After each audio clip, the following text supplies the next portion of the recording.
जो सोवत है वो खोवत है। राम नाम की लूट है, लूट सके तो लूट, अंत काल पछतावेगो, जब प्राण जाएंगे कड़ी खाए छूट। प्रेम से बोलो श्री राधे, श्री राधे, जोर से बोलो श्री राधे। तो आज बोले महाराज जी ठीक है, लेकिन हम किसी के आगे झुक नहीं सकते। तो महाराज जी ने कहा कि बड़ा हुआ तो क्या हुआ, जैसे पेड़ खजूर, पंछी को छाया नहीं और फल लगत फतीर। अरे भैया झुकना सीख जाओ, जो झुकते नहीं है वो लाइफ में टूट जाते हैं। अगर हमारे झुकने से दो रिश्ते बच जाएं तो झुकने का आनंद अलग है।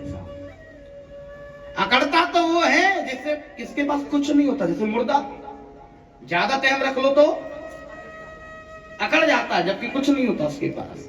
इसलिए मेरी मैयाओं, जो धनवान होता है, आप आम का पेड़ देख लीजिए, जब आम लगते हैं तो टहनियां नीचे हो जाती हैं और भरा हुआ ऐसे रहता है, झूलता है। जो सब कुछ जिसके पास होता है, जो विद्वान है, जो ज्ञानवान है, वो हमेशा झुकाव में रहते हैं, घमंड में नहीं रहते। और ये विद्वान इंसान की पहचान मैं खुद करता हूं। मुझे लगता है जो इंसान बैठते हैं ना, हर प्रकार के लोग आते हैं कथा में। कुछ इतने विद्वान जिनको नॉलेज बहुत अच्छी है पर फिर भी सुनते आनंद लेते हैं, अरे वाह बहुत बढ़िया महाराज बहुत बढ़िया।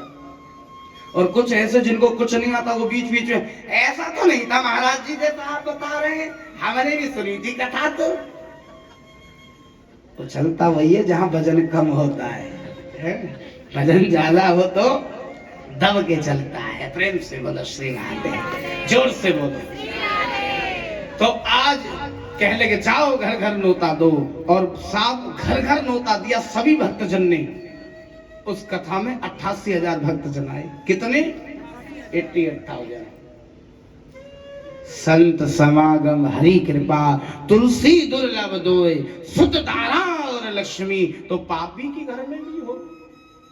कितना सुंदर भाव दिया स्वामी जी ने कि संत समागम हरि कृपा।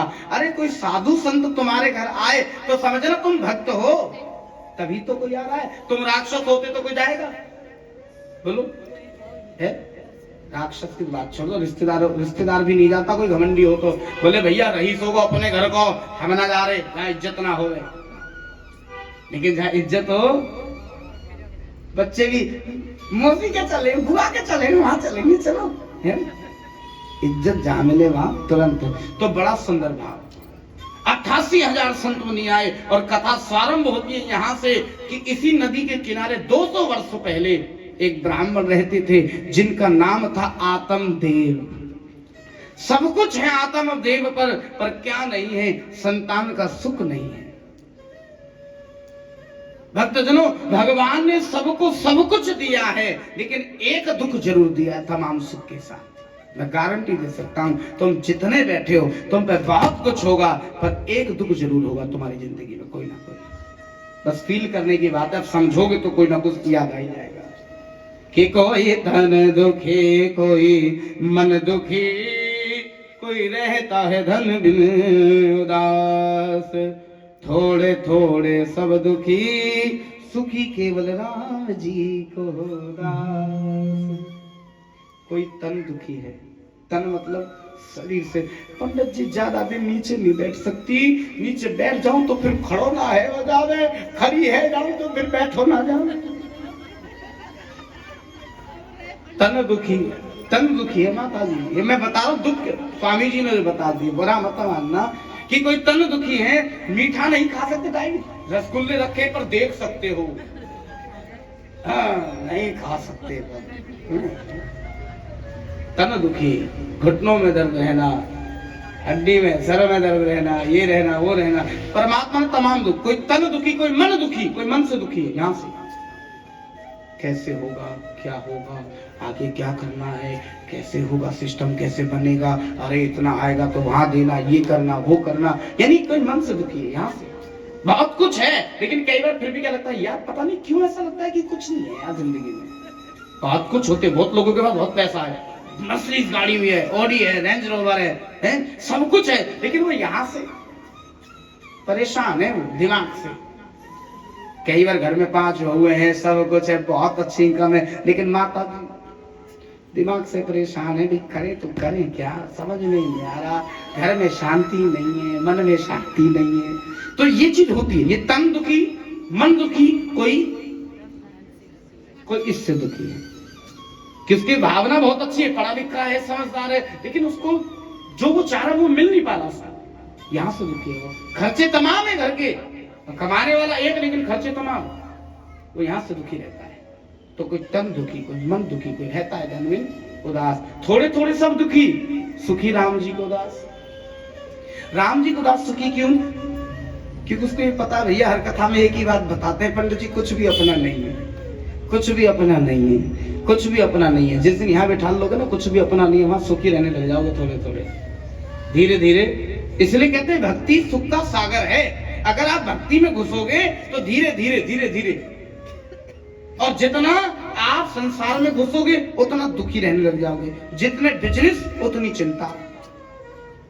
ये चिंता तो चिता से भरकर है, जो घुन के समान लग जाती है, मुर्दे को चिता जलाती है, चिंता जीते को खाती है। लकड़ी की धातु को, लकड़ी की चीज और घुन को कीड़ो लग जाए, देखने में तो बढ़िया, लेकिन अंदर अंदर लकड़ी। ऐसी मानव भी है, चिंता उसको लग जाए तो वो देखने में तो लगता है ठीक है, लेकिन अंदर ही अंदर, अंदर ही अंदर, अंदर।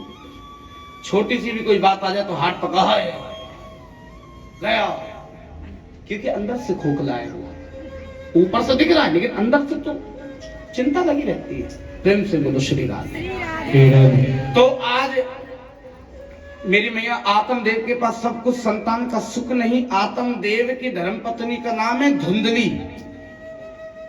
अब संतान नहीं है, जैसे कुएं पे जल भरने गई तो लोग उसको ताना मारे, बांझ आ गई, बांझ आ गई, बांझ आ गई, जाओ इससे दूर रहो भाई, अपनी बहुओं को पीछे कर ले। लोग बोले बांझ है, इसके कम मुंह लगाकर बद्दुआ दे देगी, कुछ भी दे देगी, तेरे छोरा है, डस जाएगी। मेरे मैयाओं, जब आत्मदेव ने सुना घरवाली के ताने मिल रहे हैं, आत्मदेव को गिलानी हो गई, जंगल में गए और एक कुएं पे खड़े होकर भगवान को दोषी ठहरे। बोले आज मैं मरने वाला हूं, प्रभु को दोषी ठहरा रहे हैं कि आज मैं मरने वाला हूं और मैं प्राण क्यों त्याग रहा हूं, उसका दोषी तू है प्रभु, क्योंकि तूने सबको सब कुछ दिया पर मुझे संतान का सुख नहीं दिया। अरे उनको 10-10 बच्चे दे दिए जो रेड लाइट पे भीख मंगवाते हैं। सच्चाई है साहब, जो पाल नहीं सकते, पढ़ा नहीं सकते, उनको 10-10 दे दिए। जिनके पास सब कुछ है उनको बेचारों के पास डॉक्टरों के पास लाइन लगानी पड़ती है साहब कि एक तो हो जाए कम से कम।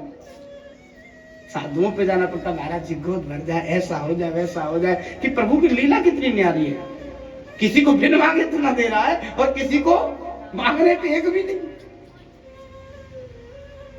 जैसी कूदने लगे, दंडी जी महाराज जा रहे थे, दंडी जी महाराज ने हाथ तो पकड़ा, बोले काई को क्या कर रहे हो बता। ए बाबा जाओ अपना काम करो, मरने दो, मर रहा हूं मैं आज। मरोगे? बोले कैसी बात कर रहा है तू, मरना पाप है, भगवान ने मानव का चोला दिया है तुझे। बोले महाराज मरो नहीं तो क्या करूं, उसने मुझे एक बेटा भी नहीं दिया, मेरा अग्नि संस्कार कौन करेगा, पिंडदान कौन करेगा, श्राद्ध कौन करेगा। बोले भैया बात तो तेरी ठीक है। महात्मा जी ने ध्यान मगन होकर देखा तो बोले तू तो एक जन्म की बात करता है, तेरे तो 7 जन्मों में संतान नहीं है। अरे बाबा एक जन्म से परेशान था, आपने तो 6 जन्मों की आगे की हिस्ट्री और बता दी। बाबा अब तक तो कुएं में कूद के प्राण त्याग था, अब मैं तुम्हारे चरणों में प्राण त्यागूंगा। सर को पटकने लगे। संत हृदय नवनीत समाना, तो काइंड ऑफ संत। साधु को दया आ गई और साधु को जब दया आई तो साधु ने अपनी तपस्या का प्रसाद दिया कि ये ले, ये प्रसाद अपनी घरवाली को खिला दे। प्रसाद लेकर गए। अब घरवाली, अब बुरा मत मानना, औरतें भी 2 प्रकार की होती है नेचर से। ये मेरा खुद का एक्सपीरियंस है, नहीं आपका भी होगा। देखो मैंने अपना नाम लिया तो हंसने लगे, आपका भी है, बता देता हूं, सुन लीजिए पूरी बात। एक स्त्री वो जो घर में तमाम सुख हो फिर भी मुंह सकोड़ के रहती है।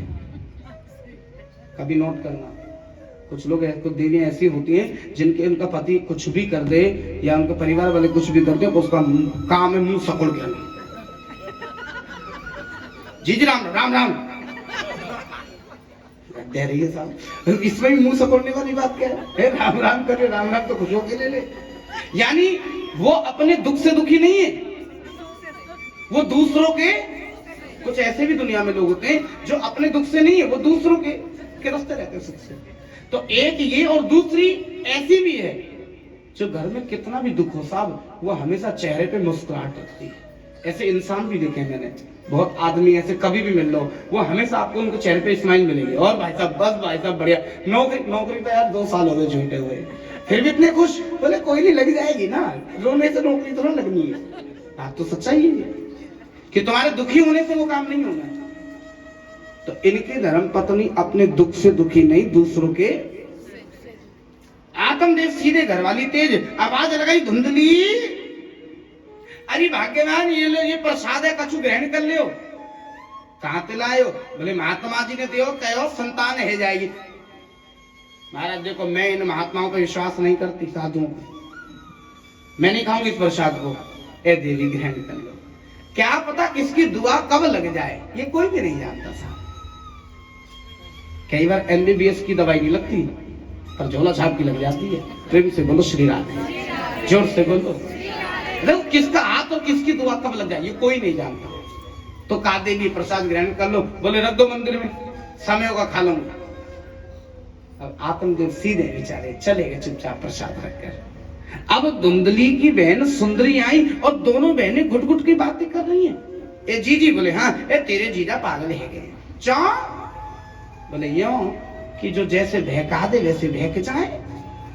अरे का है गए तो बता दे मुझे। बोले कि कहीं से प्रसाद लाए, कह रहे खाली संतान है जाए। जी मैंने सुना है संतान के होने में जन्म पीड़ा कष्ट आदि मरने का भय होता है, मर गई तो मौत का पता, संतान का सुख का है, मैं ना खाऊं। बोले तो एक काम करना। बोले क्या? ये जो गऊ पाल रखी है ये भी तो बाज है। अच्छा आपको मेरी लैंग्वेज समझ में तो आ रही है ना? हाँ, मैं क्यों नहीं तो और थोड़ा दिल्ली वाली लैंग्वेज बोलूं, प्रेम से बोलो श्री राधे। तो कह लगे जी एक काम कर, जो तूने गऊ पाल रखी है ये भी तो बाज है, तो एक काम कर ये प्रसाद गौ माता को दे दे। विनाशकारे विपरीत बुद्धि जाए दारुण दुख दी, ताकि वत पहले हर ले। भगवान जिसका बुरा समय लाते हैं भगवान लाठी डंडों से नहीं मारते, धीमहि धियो यो न प्रचोदयात्, बुद्धि खराब कर देते हैं। प्रसाद गौ माता को दिया। अब साहब प्रसाद झूठा कैसे जाता? गौ माता ने जैसी ग्रहण करा गौ माता गर्भवती हो गई। प्रेम से कहो श्री राधे, जोर से कह दो श्री राधे। तो जैसी गौ माता गर्भवती हुई, अब धुंधली बोली जी मैं कहा जवाब दूंगी, तेरे जी जाए। बोले चिंता मत कर। सुंदरी बोली मैं भी गर्भवती हूँ, जो मेरे औलाद होगी तुझे दे दूंगी। बोले ये ठीक रहेगा। अब आश्चर्य की बात, संतान दोनों के गर्भ से हुई, गौ के गर्भ से भी और सुंदरी के गर्भ से भी।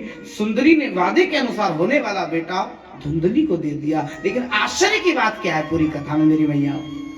आश्चर्य की बात यह थी कि जो गौ के गर्भ से जन्म लिया वो बछड़ा नहीं है, उसका तन पूरा मानव का था, बस कान गौ के समेत तो बड़े बड़े थे। आनंद में वही हो गए। बोले पंडित जी को बुलाओ, ब्राह्मण को बुलाओ। अरे महाराज संतान एक नहीं संतान 2-2 हो गई है। नाचते गाते गुनगुनाते जा रहे। कैसे? थोड़ा संकीर्तन करेंगे फिर हम कथा को आगे की ओर बढ़ाएंगे।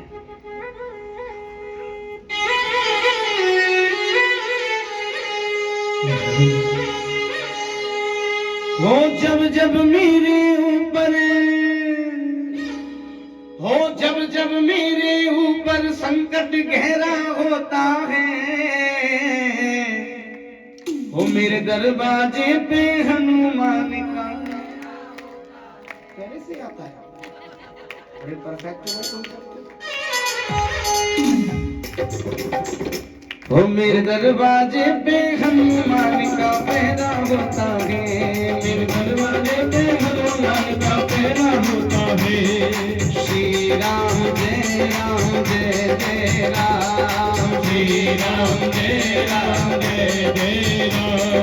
श्री राम जय जय राम श्री राम जय जय राम जब जब मेरे ऊपर संकट गहरा होता है, जब जब मेरे ऊपर संकट गहरा होता है, जब जब मेरे ऊपर संकट गहरा होता है, जब जब मेरे ऊपर संकट गहरा होता है, मेरे दरवाजे पे हाय हाय कितना सोना गा रही है मैया पीछे। आइए दोनों हाथ उठा कर ऐसे श्री राम जय राम जय जय राम श्री राम जय जय राम श्री राम जय राम जय जय राम श्री राम जय जय राम श्री राम जय जय राम श्री राम जय जय राम जब जब मेरे ऊपर संकट गहरा होता है, जब जब मेरे ऊपर संकट गहरा होता है, मेरे दरवाजे पे हनुमान का पहरा होता है, मेरे दरवाजे पे हनुमान का पहरा होता है। मैं घर के अंदर सोता हूँ, मैं घर के अंदर सोता हूँ, हनुमान जी बाहर जाग रहे, हनुमान जी बाहर जाग रहे, मैं घर के अंदर सोता हूँ, हनुमान बाहर जाग रहे, हनुमान बाहर जाग रहे। क्यों जाग रहे? कौन कौन चाहता है बालाजी उनके घर के आगे पहरा लगाए? चाहते हो कि बालाजी आपके घर के आगे पहरा लगाए? जो चाहते हो हाथ उठाकर बताइए। जब तुम्हारे नौकर लग रहे हैं क्या? लोगों को बस ना चले बालाजी को सिक्योरिटी गार्ड बना दो, पर बालाजी कहते हैं भक्तों के लिए हम कुछ भी बन जाएंगे। आइए बनाते हैं और बोलते हैं क्या? मैं घर के अंदर सोता हूँ, हनुमान जी बाहर जाग रहे, हनुमान जी बाहर जाग रहे, मैं घर के अंदर सोता हूँ, हनुमान बाहर जाग रहे, हनुमान बाहर जाग रहे। भक्तों का भगवान से रिश्ता, भक्तों का भगवान से रिश्ता गहरा होता है, भक्तों का भगवान से रिश्ता गहरा होता है, भक्तों का भगवान से रिश्ता गहरा होता है, भक्तों का भगवान से रिश्ता गहरा होता है। मेरे दरवाजे पे हनुमान का पहरा होता है, मेरे दरवाजे पे हनुमान का पहरा होता है। श्री राम जय जय राम श्री राम जय जय राम ऐसे नहीं, ऐसे हाथ उठाओ, ऐसे और पड़ोसी को टक्कर मार श्री राम जय जय राम श्री राम जय राम ओम श्री राम जय राम जय राम श्री राम जय राम ओम श्री राम जय राम जय राम श्री राम जय राम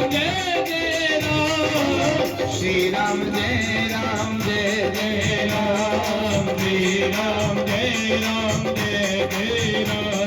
श्री राम जय राम श्री राम जय राम जय श्री राम जय राम जय राम श्री राम जय राम जय राम श्री राम जय राम जय राम श्री राम जय राम जय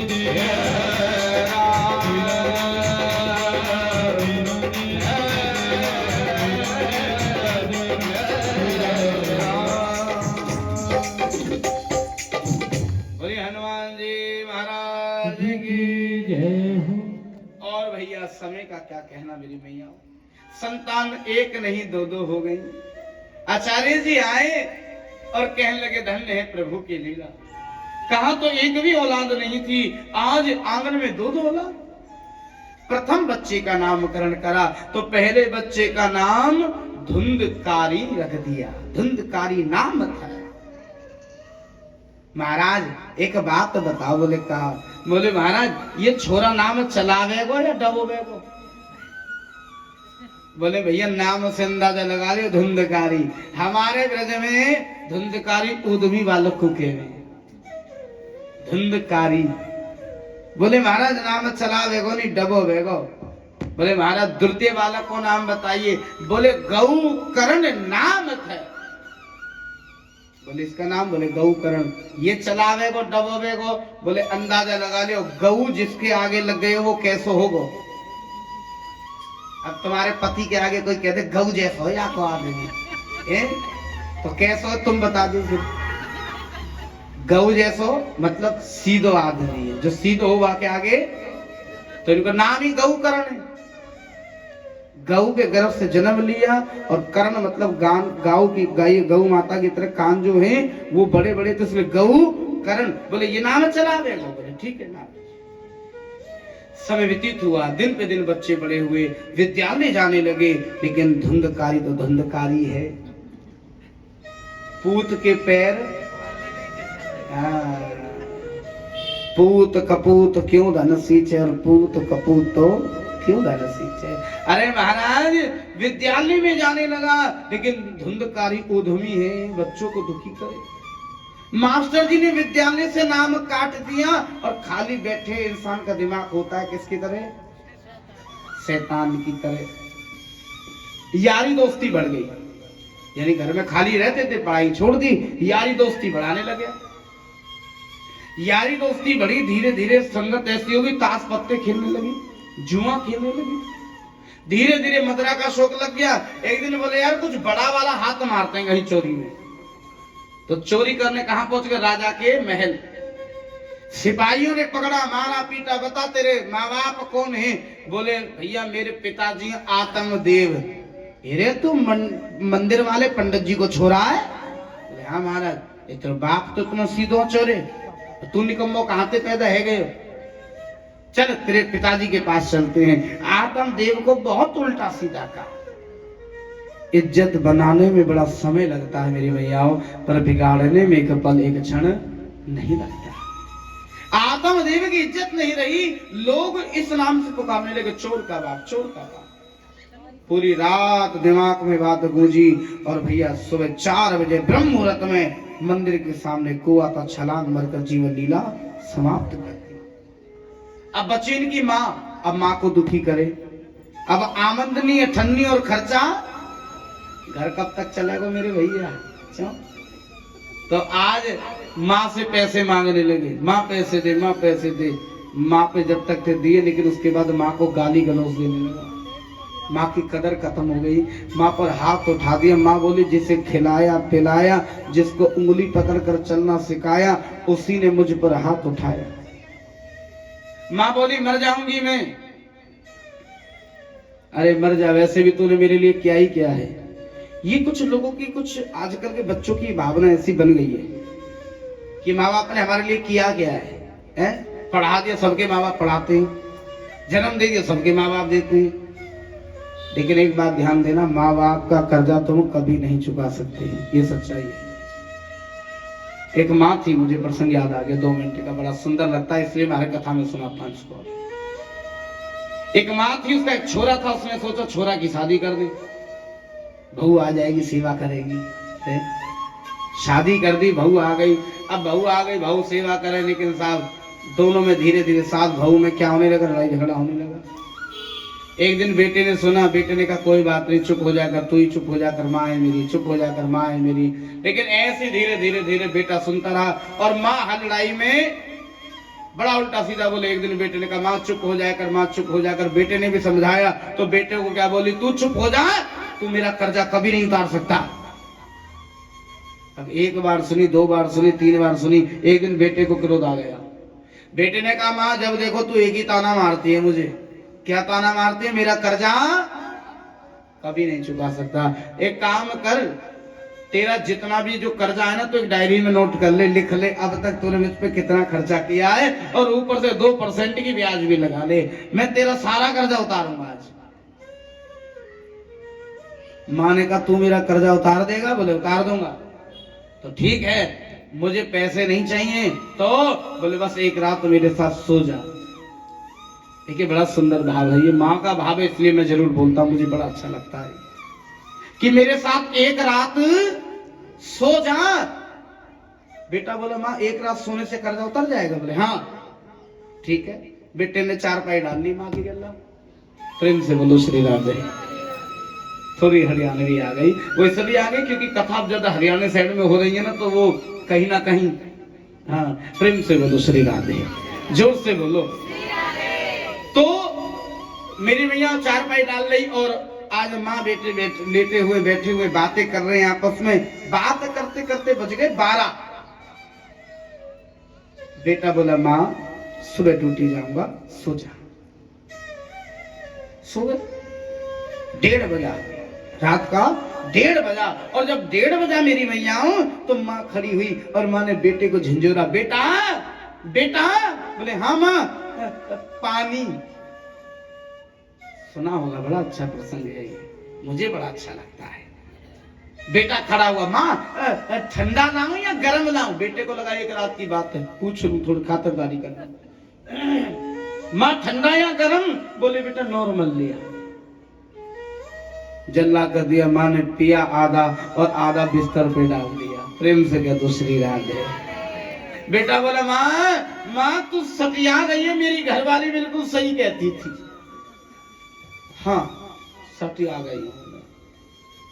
साहब सो गए। अब 2:30 बजे नेत्र खुले माँ के। फिर माँ ने जगाया, बड़ी मुश्किल से बेटे को नींद आई थी और 2:30 बजे जब जगाया, प्रेम से बोलो श्री राधे, जोर से बोलो। 2:30 बजे जब जगाया तो बेटा बोला हाँ माँ। बेटा पानी अब की नहीं पूछा, ठंडा या गर्म।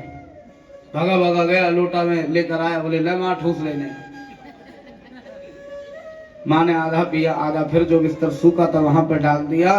बेटा बोला माँ तू पागल हो गई है, तू सतिया गई है मेरी घरवाली। अब मुझे विश्वास हो गया कि वो ठीक थी और तू गलत थी। 4:30 बजे माँ ने फिर जगाया और जैसे ही जगाया बेटे को झंझोरा। बेटा ने कहा माँ क्या है? बोले पानी। बोले भाड़ में क्या तेरा पानी वानी, सोन दे मैंने। प्रेम से कहो श्री राधे। माँ ने एक माला खींच के थप्पड़ उठाया, उठ। बोले क्या है? एक रात में थक गया, एक रात में। ऐसी तमाम रातें मैंने तेरे साथ गुजारी है, तमाम, एक नहीं तमाम। जब तू छोटा सा था ना, जब तू बोलना भी नहीं जानता था, तो मैं तेरी भाषा समझ लेती थी। मेरे बेटे को ये चाहिए। आज ये बुढ़िया चिल्लाती रह जाती है, तुझे समझ में नहीं आती। घर वाली कुछ भी बोले हर चीज समझ में आती है, लेकिन माँ बोले तो समझ में नहीं आती। बड़ा सुंदर भाव दिया साहब। माँ ने कहा बेटे जब तू छोटा सा था ना, तू इधर सोता था, तू बाथरूम कर लेता था, उठाकर तुझे इधर सुलाती थी। जब तू इधर भी बाथरूम कर लेता था तो तुझे छाती पे सुलाती थी और पूरी रात खुद बाथरूम में लेटी रहती थी। तू तो एक रात मैंने जरा सा पानी डाल दिया, उस पर ही तुझे सोने में दिक्कत आ गई। तू कर्जा उतारने की बात करता है, 9 महीने तुझे कोख में रखा है, तू मुझे 10 दिन ही अपनी पीठ पे बिठाल के कंटिन्यू घुमाने फिराने। साहब किसी ने बड़ा खूब कहा कि माँ के दिल जैसा कोई दुनिया में दिल नहीं। तो माँ का कर्जा हम कभी नहीं उतार सकते। प्रेम से बोलिए श्री राधे, जोर से बोलिए श्री राधे। तो आज समय व्यतीत हुआ, यहां पर भी बड़ा सुंदर भाव दे दिया कि माँ से कहा माँ जा मर जा तू। माँ की बात दिमाग में घूमती रही। सुबह 4 बजे माँ ने भी उसी कुएं में छलांग मारी और जीवन लीला समाप्त कर दी। अब बचे दोनों भाई गौकर्ण और धुंधकारी। बोले मैं तेरे संग नहीं रहूंगा। बोले क्यों? बोले जैसी संगत ऐसी रंग। ये सच्चाई है। देखो बुरे लोगों से दूर हो जाना चाहिए, नहीं तो बुरे लोग खुद तो डूबते हैं और तुम्हें भी। तो आज बिहारी जी की पावन सी लीला है मेरी मैया। गौकर्ण छोड़ के चले गए, धुंधकारी का मन नहीं लगा। धुंधकारी 5 वैश्याओं को लिया, एक आदमी नहीं 5 वैश्याओं को। अब मन नहीं लग रहा तो भैया 5 वेश्या ले आए हैं और 5 वेश्याओं ने क्या करा, एक दिन जलती हुई लकड़ियों से इसको मारा और मार कर अधमरा कर इसी की खाट के नीचे गड्ढा खोदकर इसको गाड़ दिया। इसका सारा धन लेकर वेश्या चली गई और भैया 6 महीने बाद गौकर्ण बोले ला एक बार मिलकर तो आऊं। भाई बुरा है लेकिन देख के तो आऊं, जिंदा है सब ठीक है, कोई दिक्कत तो नहीं है मेरे भाई को। घर में आए तो भाई हो तो नजर आए, भाई तो है ही नहीं, घर खुला पड़ा है। लोगों से पूछा, कोई किसी ने कोई खास जवाब नहीं दिया। लेटे, रात को 12 से ऊपर टाइम गया, उसी खाट पे लेटे तो इस खाट के नीचे भाई गड़ा हुआ था। जैसे ही 12 से ऊपर टाइम गया, घर में तरह तरह की आवाजें आने लगी, विधा आने लगी, ध्वनि आने लगी है। घबरा गए, हाथ में जल लिया और जैसे छिड़का तो नाक के स्वर बोला, अहम ब्राता तस्मै ब्राता, मैं कोई और नहीं हूं, मैं तुम्हारा भाई हूं। अगर तुम मेरे भाई हो तो मुझे नजर क्यों नहीं आ रहे? अगर तुम मेरे भाई हो तो मुझे नजर क्यों नहीं आ रहे? बोले भैया जैसी करनी, माँ बाप का दिल दुखाया, भाई तेरा दिल दुखाया, तू बड़ा था मैंने बिल्कुल नहीं माना। बोले भाई बड़े तो तुम ही हो, छोटा तो मैं हूं। बोले ये महानता है, लेकिन साहब उम्र से नहीं समझदारी में तुम ही मुझे बड़े लगे। भाई मेरी ऐसे से मृत्यु हो गई है, मुझे जलती लकड़ियों से मारा गया है, इस खाट के नीचे मुझे गाड़ दिया गया है। किसी ने अग्नि संस्कार नहीं करा, तेरी भी नहीं करी, कोई क्रिया नहीं हुई, मेरी आत्मा भटक रही है। आत्मा भटक रही है। कुछ लोग कहते हैं कि महाराज जी ये भूत वगैरह नहीं होते। बहुत लोग ऐसे हैं जो कहते हैं महाराज जी ये सब चीज नहीं है, लेकिन हनुमान चालीसा में भाव दे दिया है। हाँ। तो मेरी भैयाओं, भूत नहीं, वो आत्मा ही जिसको हम भूत कह देते हैं। वो जो आत्मा है ना, जब किसी व्यक्ति के प्राण निकल जाए तो आत्मा भटकती है, जिसको हम प्रेत कहते हैं। भूत प्रेत, और भूत तो एक शब्द दे दिया, मन का भूत है, लेकिन जो प्रेत है उसी को भूत बोला गया। मेरी भैयाओं, जो आत्मा है वो भटकती है चारों तरफ, तो आज इनकी आत्मा भी भटक रही है, मोक्ष नहीं मिल रहा, मुक्ति नहीं मिल रही, बड़े दुखी हो गए, ये प्रेत बन गए हैं। इन्होंने कुछ मंदिर के ब्राह्मणों से राय ली, उन्होंने कहा भैया ऐसे ऐसे करो, गायत्री जाप करा दो, महामृत्युंजय करा दो, सब करा दिया, नहीं मिली शांति। गायत्री मंत्र काम करता है, लेकिन उन 13 दिन के बीच में अगर आप उसके लिए 1.25 लाख गायत्री कराते तो काम करता है। कोई व्यक्ति अगर मर जाए तो 13 दिन के अंदर गुरु पुराण और गायत्री करानी चाहिए उस बीच में। मगर अगर बात ये पुरानी हो जाए तो फिर गायत्री काम नहीं करती, फिर महामृत्युंजय मंत्र काम नहीं करता। फिर जब बात पुरानी हो जाए तो उसके लिए भागवत कथा करानी चाहिए। जो प्रेत है और जो पितृ है, इन दोनों के लिए ही भागवत कथा मानी गई। स्वामी जी कहते हैं पितृक कथा, आपने सुना होगा पहले, जैसे ज्यादातर बनिया लोग इन कथाओं को कराते थे, अब तो फिर बहुत सब लोग कराने लगे इन चीजों को, लेकिन पहले ये चीजें होती थी। तो पितरों के लिए ही पितृक भागवत कथा होती थी। तो कहने लगे भाई मेरा उपाय कर, तो सूर्य महाराज ने बताया कि तेरा भाई प्रेत बन गया, प्रेत और पितरों के लिए साप्ताहिक पितृक कथा करा और उसके बाद पिंडदान कर दे। तो इन्होंने कथा के बारे में पूछा, भाई कथा कैसे, क्या क्या सिस्टम है, लोगों ने बड़े लंबे चौड़े खर्चे बताए। बाद में इन्होंने क्या करा, खुद ही भागवत कथा खरीदी और भागवत कथा खरीद कर इन्होंने स्वतः प्रारंभ करी। नेम आदि पढ़ते हुए सुंदर व्यास गद्दी बनाई। व्यासपीठ किसे कहते हैं जानते हैं आप? किसे कहते हैं व्यासपीठ? हाँ, ये जो अलग से बनी है ऊपर, एक तो ये है, एक इससे अलग बनी है, इसे व्यासपीठ कहते हैं। इस पे कोई बच्चा बैठे, कोई बड़ा बुजुर्ग बैठे, उन्हें व्यास जी महाराज कहते हैं। क्या कहते हैं? व्यास जी महाराज। इस गद्दी का नाम है व्यासपीठ, मेरा नाम नहीं है। इस गद्दी पे जो भी बैठे उनको व्यास जी कह के ही, उनके नाम से नहीं, उनको व्यास जी कह के संबोधित करते हैं। अब जैसे कि कोई एसीपी हो तो उसका नाम ना याद हो तो बोले एसीपी साहब आ रहे हैं, है ना, यही बोला जाएगा। तो मेरी भैयाओं, ये पोस्ट है व्यासपीठ।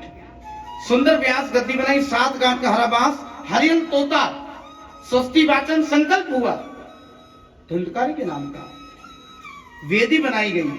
जब पितृक कथा होती है, किसी के मन में ये होगा महाराज वेदी नहीं बनी, जो लोग कराते हैं उनको पता होगा कि वेदी नहीं बनाई, 7 गांठ का हरा बांस नहीं लगाया, तो वो पितृक कथा में लगाया जाता है। जब कोई पर्सनल कराता है, ये तो कथा समूह है, अब समूह में किसी को पर्सनली सामान नहीं बता सकते हैं, क्योंकि समूह तो सबके सहयोग से ही है। फिर वो तो मेरी मैयाओं, प्रथम दिवस कथा हुई, पहले बांस की पहली गांठ फट गई, द्वितीय दिन हुई तो दूसरी गांठ फटी, 7 दिन कथा हुई, 7 गांठें फट गई, त्रेड़ आ गई इसके अंदर, हरि लोक से विमान आया और मेरी मैया धुंधकारी विमान में बैठकर जाने लगा। जैसे ही जाने लगा, सब श्रोतागण भी तो कथा सुन रहे थे वहां पे, सब श्रोतागण बोले कि महाराज जी रुको रुको रुको, भागवत बहुत अच्छी सुनाई, सरल हिंदी में सुनाई, परंतु कथा में फल भेदभाव हो गया। व्यास जी बोले क्यों भैया? बोले यह महाराज की कथा तो सबने सुनी थी ना, फिर विमान सबके लिए आना चाहिए था। अच्छा आप चाहते हैं आप सबके लिए विमान आए? हाथ उठाकर बताओ जो चाहते हैं। और गलती से एक के लिए भी आ गया ना महाराज, अगली बार कथा नहीं होगी। बोले क्या सुनाया महाराज? 7वें दिन ही मर गई, शरीर छोड़ के जाना पड़ेगा। हाथ तो उठा दिया, फिर तुम्हारे पति मेरे घर आ जाएंगे। बोले ऐसी कैसी कथा करी थी ये बता, जाना चाहते हो? बच्चों का क्या होगा? श्रद्धालु ज्यादा है वे, कथा सुन के भावक है गए। तुम्हारी तरह के माता जी थी, सुन लो फिर, तुम्हारी तरह के माता जी थी, लकड़ी का गट्ठल लेके जा रही, परेशान हो गई जिंदगी से। साहब जब परेशान है गई तो चलते चलते बोली, हे प्रभु या ते तुम मुंह को उठाई ले, मैं मर जाऊं वही बढ़िया है। उठा तो भी नहीं है, लकड़ी का गट्ठल ऐसे फेंक के बोली, ऊपर देखकर भगवान प्रकट हो गए। बोले चलो माता जी। बोले कहाँ? बोले अभी तो कह रहे थे उठाता नहीं है। बोले चलो। बोले मैं तो मजाक कर रही। प्रेम से बोलो श्री राधे। तो भैया ऐसो मत मांगे हो प्रभु से, मैं नहीं चाहता तुम्हारे लिए अभी विमान आए, जब तक तुम्हारी उम्र है अच्छे से जियो। मेरी मैया श्री राधे, जब तक उम्र है अच्छे से जियो, जब बुलावा आएगा तो विमान हमें बुलाने की जरूरत नहीं पड़ेगी, विमान ऑटोमेटिक ही आ जाएगा आपके लिए। प्रेम से बोलो श्री राधे। हाँ विमान बुलाओ अपने पितरों के लिए कि महाराज जी 7 दिन बाद हमारे पितरों के लिए विमान आए, ताकि वो मौज से आराम से जाएं। प्रेम से बोलो श्री राधे।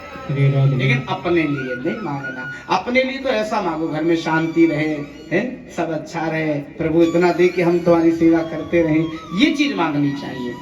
क्योंकि भागवत में स्वामी जी ने कहा आरती में भी कि कहत शिवानंद स्वामी, अरे कहत शिवानंद स्वामी मनवांचित फल, तो मनवांचित फल पाने जो अच्छी चीज है वो मांगो, ये मत मांगो बोले विमान भेज दो। प्रेम से बोलो श्री राम।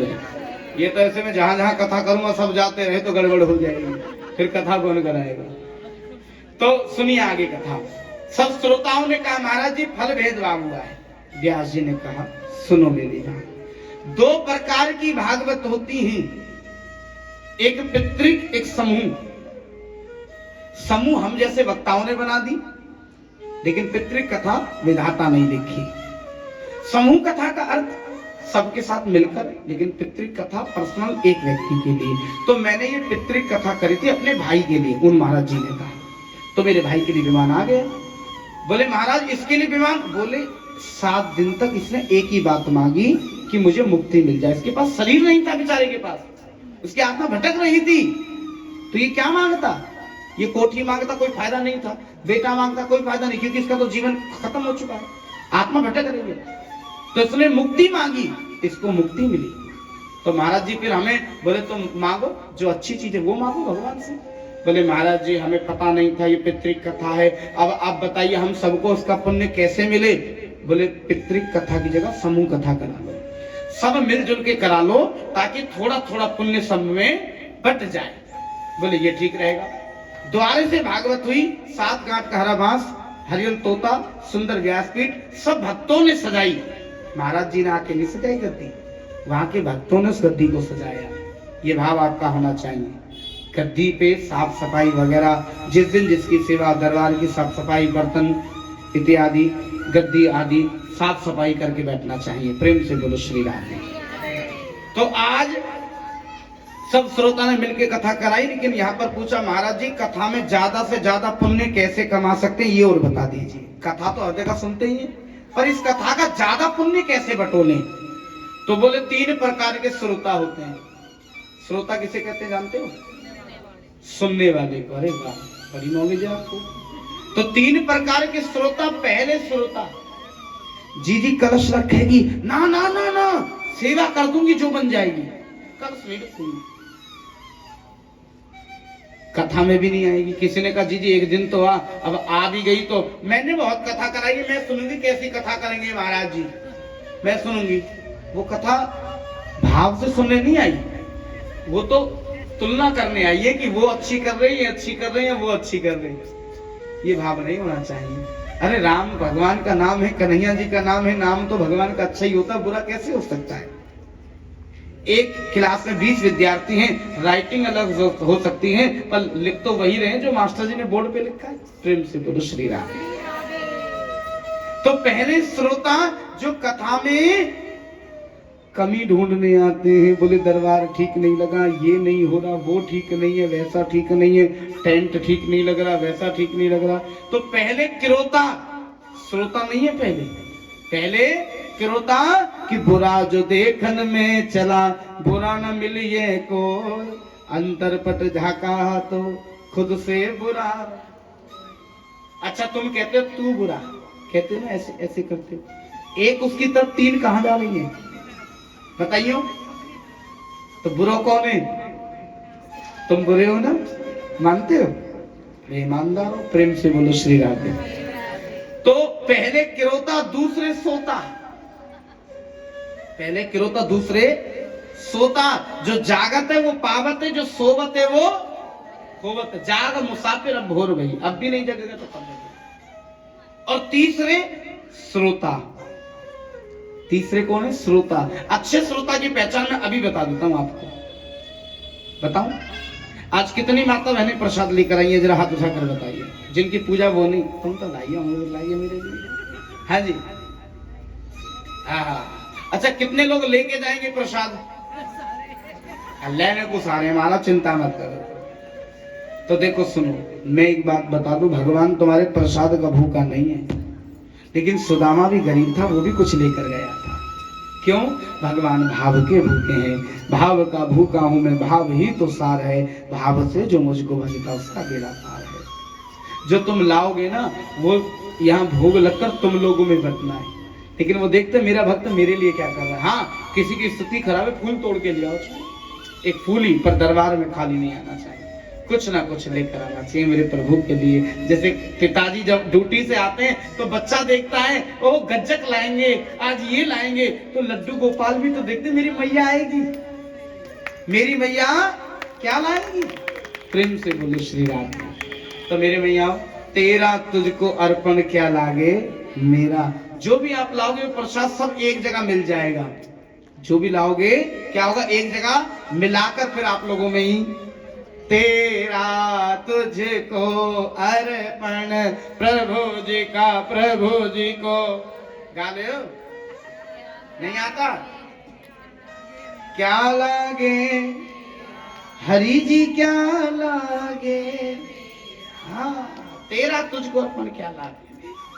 तो मेरी मैया, 3 प्रकार के श्रोता और अच्छे श्रोता की पहचान जो कथा में तन मन धन से सेवा करे। अच्छा, सेवा के 3 भाव दिए, तन मन धन। कोई तनवान है वो तन की सेवा करा करे दरबार में। तन की सेवा कैसे करोगे? जब घर से निकलो ना, 2-4 के किवाड़ खटखटाते हुए, जी कथा में जा रही हूँ, आ जाइए, ये सेवा है। हाँ, कि तुम्हारे माध्यम से 2 ने और कथा सुनी, ये सेवा ही तो है कि मैं भी सुनूंगी और मैं तुझे भी। अब एक व्यक्ति खाटू श्याम बस ले जाता है, लेकिन वो सबको बुला लेता है, बोले जो जो जाना चाहते हैं टिकट बुक कर लो भैया, सीट बुक कर लो, है ना। तो सबका पुण्य कमा रहा है।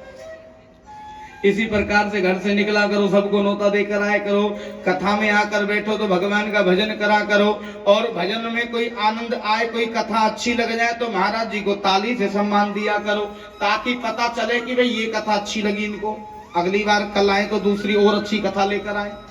क्योंकि पता ही नहीं चलेगा क्या अच्छा लग रहा है क्या बुरा लग रहा है, वो तो बोले जा रहे हैं। लेकिन जब अच्छी कोई बात लगे तो ताली का सम्मान करना चाहिए। भजन हो तो प्रभु को नाच नाच के रिझाना चाहिए। नाचना नहीं आता तो ताली बजा बजा के भजन में आनंद लेना चाहिए। भगवान के दरबार में साफ सफाई करनी चाहिए। बहुत माता बहनें जिन पे धन नहीं है वो क्या करें, वो तन की सेवा करें, झाड़ू वगैरह लगाए, भगवान की तस्वीर, पंडित जी मैं थाली मांज दूं, ठाकुर जी की पूजा की, महाराज जी मैं कटोरी साफ कर लाऊं, ये भाव है। महाराज जी चद्दर गंदी हो रही है, मैं थोड़ा दरबार को अच्छे से करूंगी, जैसे अपने घर में अपने मंदिर को सजाते हो, ये तुम्हारा ही तो है। मानो तो देव, ये तो मंदिर में भी पत्थर की मूर्ति है साहब, भाव है इसलिए वो भगवान है, और भाव नहीं तो वो भगवान नहीं। तो मेरी मैया, तन की सेवा, मन की सेवा तुम्हारी बस की कुछ नहीं, तुम आके बैठ जाओ यही बहुत है, ये मन की सेवा है। बोले महाराज जी शरीर काम नहीं करता, बैठ जाए यही बहुत है, हम तो आ जाए यहाँ पे, हाँ ये भी बहुत है। अच्छा एक धन की सेवा कर रहा हूं, कोई नृत्य कर रही है, वो एक देवी खड़ी हुई, बोले 10 में चढ़ाओ, पंडित जी को भला होगा 10 दूसरी भी चलाएगी, देख हम देख। ये तरकीब है दान पुण्य कराने की, मैं भला कर रही हूँ औरों से भी दान पुण्य करवा रही हूँ। प्रेम से बोलो श्री राधे। तो ये स्वामी जी ने भाव बताया। बोले महाराज ये कलश किस लिए रखते हैं, ये कलश का ये भागवत का महात्म भी चल रहा है साथ में। महाराज ये कलश काय को उठावे माता बहने। बोले भागवत प्रारंभ होने से पहले नगर परिक्रमा लगानी चाहिए, जिस परिक्रमा को कहते हैं शोभा यात्रा। आप तो कलश यात्रा बोलते हो ना, कलश यात्रा हो रही है, असली नाम कलश यात्रा नहीं है, उसका असली नाम है शोभा यात्रा। पहले भागवतों में आजकल वक्ता जो है खाली कलश यात्रा लिखवाते, कलश यात्रा इतने बजे, वो यूं लिखवाते हैं क्योंकि उनको समझ में ना आए, कहीं शोभा यात्रा लिख दी। तो मेरे भैया कलश यात्रा नगर परिक्रमा होती है, आगे विष्णु चलते हैं और पीछे कलश, कलश मतलब लक्ष्मी माता और भागवत मतलब विष्णु। तो जहां तक भी ये परिक्रमा जाती है उस एरिया के अंदर शांति की और धन की कमी कभी नहीं रहती।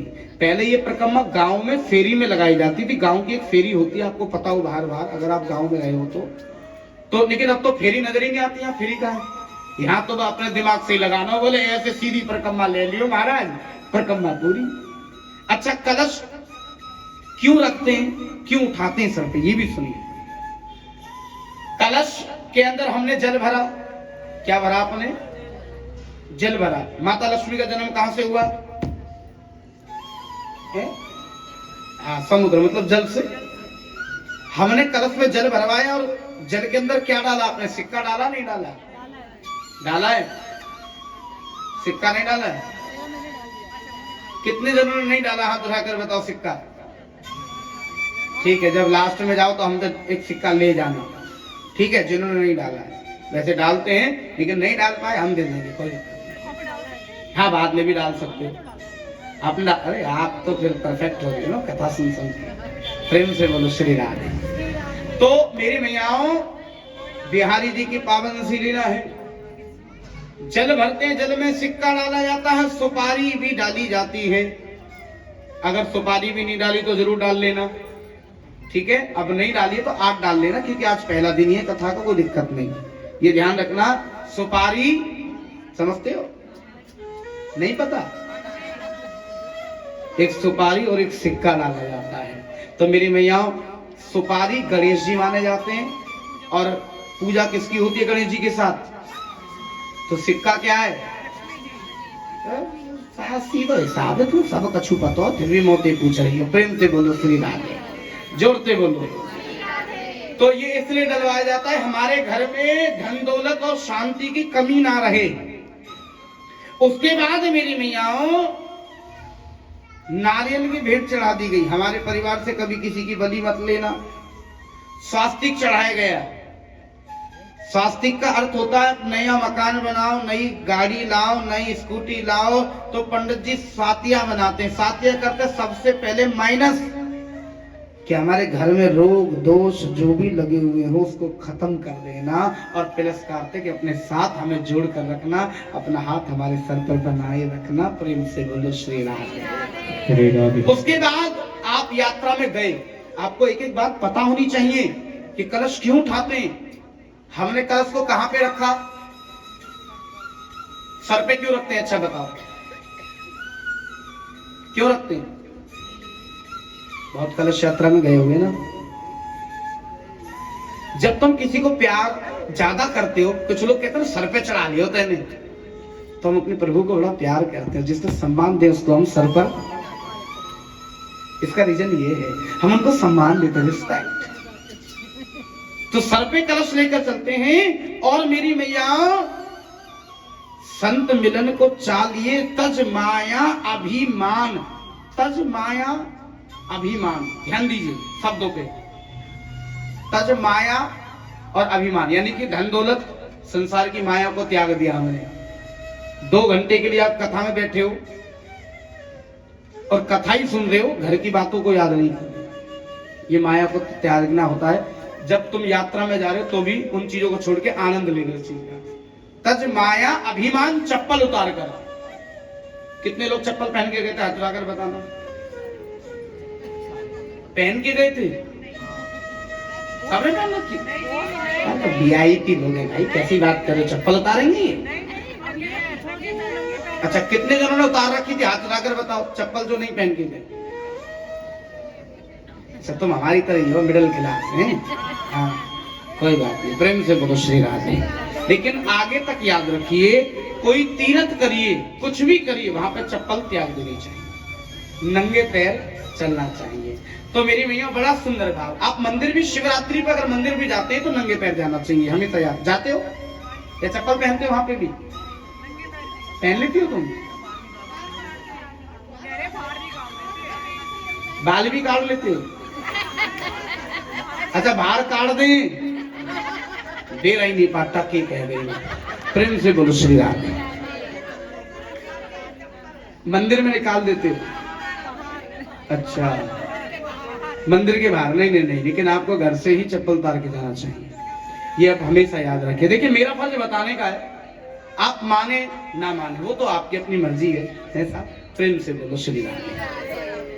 तो अच्छी लगे वो दिल में रखो, जो ना अच्छी लगे करे ना वो यहां से सुन के निकाल दिया करो हमारी बात, लेकिन जो अच्छी लगे उसको जरूर बिठा लेना, मैं ये निवेदन जरूर करूंगा। प्रेम से बोलो श्री राधे। तो आज संत मिलन को चालिए तज माया अभिमान। फिर जो जो पग, फिर दो जो पग आगे रखूं वो कोटन यज्ञ समान।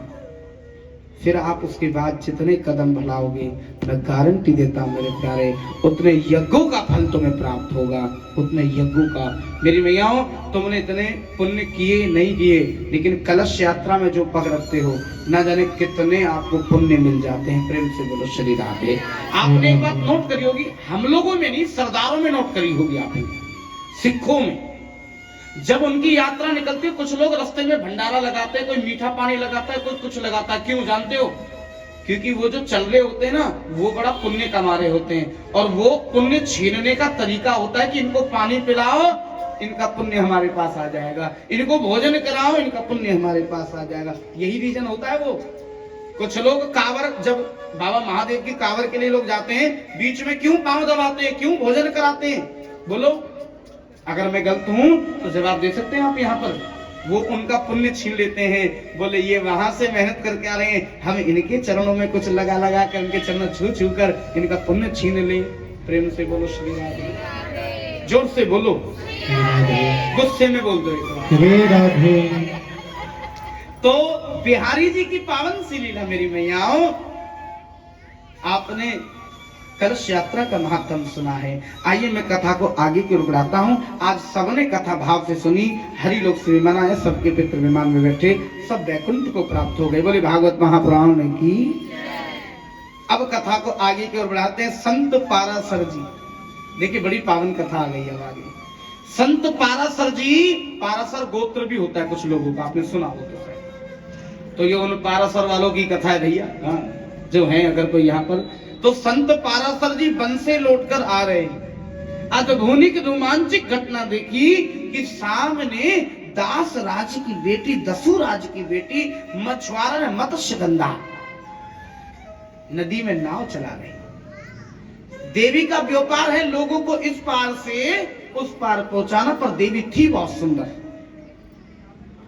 पाराशर जी नौका में बैठ गए, नाव में बैठ गए, बोले पार उतारो। अब इधर उधर तो नहीं देख रहे, देवी को घूरे जा रहे।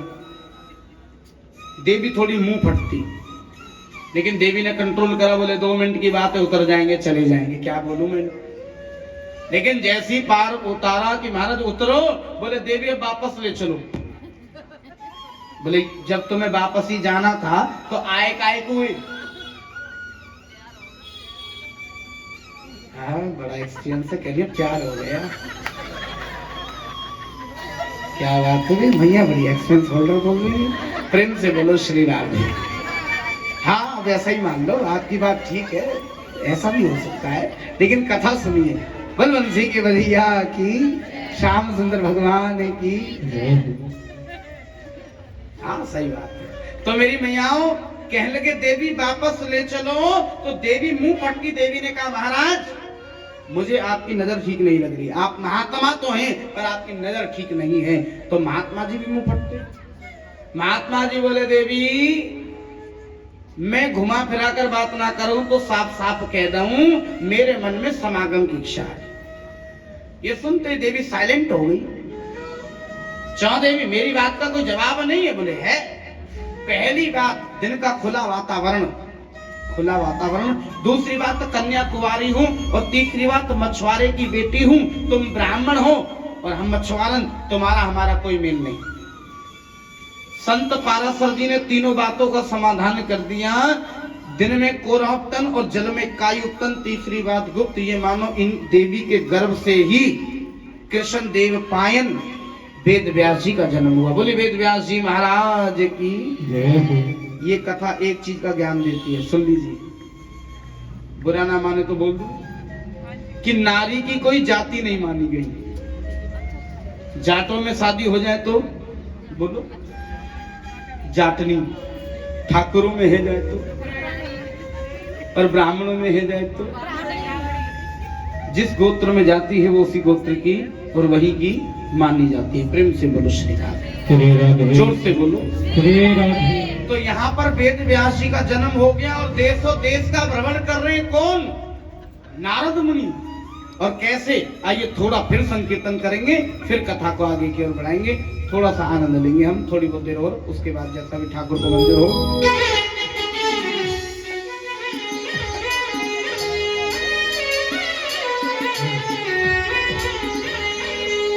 हमें तो जोगनिया बनाए गयोरी, वो छलिया नंद को लाला रे। हमें तो मस्तानो बनाए गयोरी। हमें तो जोगनिया बनाए गयोरी, हमें तो जोगनिया बनाए गयोरी। वो रसिया नंद को छोड़ारी, वो रसिया नंद को छोड़ारी। हमें तो मस्तानो बनाए गयोरी, हमें तो मस्तानो बनाए गयोरी। हमें तो दीवानो बनाए गयोरी, हमें तो दीवानो बनाए गयोरी। आप तो खावे माखन मिश्री, आप तो खावे माखन मिश्री, माखन मिश्री, माखन मिश्री। अब पाएं घर बैठे धर्म ज्ञान और भागवत कथा से मिलने वाला पुण्य। धर्म लाभ हेतु परम श्रद्धेय शिवानंद जी महाराज के चैनल को सब्सक्राइब करें और बेल आइकन दबाएं ताकि महाराज जी की सभी वीडियो सबसे पहले आप तक पहुँचे। फेसबुक और इंस्टाग्राम पर भी महाराज जी को फॉलो करें।